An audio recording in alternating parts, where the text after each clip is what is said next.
Niger, plusieurs terroristes neutralisés, 22 complices interpellés par les FDS. Entre le 3 et le 8 mars 2026, les forces de défense et de sécurité du Niger ont intensifié leurs opérations militaires sur plusieurs fronts à travers le pays. Selon le Centre intégré de coordination des opérations, ces interventions menées dans le cadre des opérations NIA et Garkuwa ont permis de neutraliser plusieurs terroristes et d'interpeller 22 complices impliqués dans des réseaux de soutien aux groupes armés.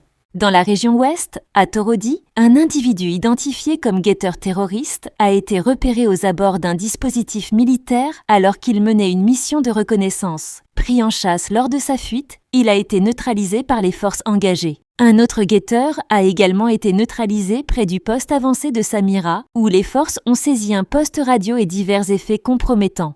Toujours dans cette zone, une patrouille des éléments basée à Makalondi a démantelé 2 sites logistiques terroristes destinés à la fabrication d'engins explosifs improvisés. Le 6 mars, une opération de ratissage menée dans la périphérie de Kokorou a permis d'intercepter un groupe de terroristes qui convoyaient du bétail volé aux populations.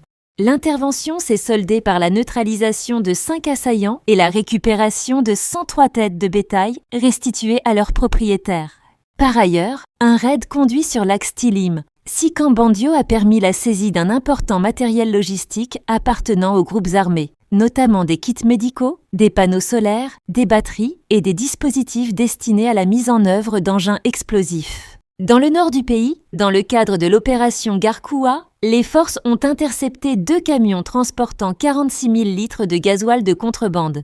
Au total, les opérations ont également permis la saisie de 2389 bâtons de dynamite, des cordons détonants, 618 boules de cannabis, des centaines de milliers de comprimés nocifs et près de 97 000 litres de carburant.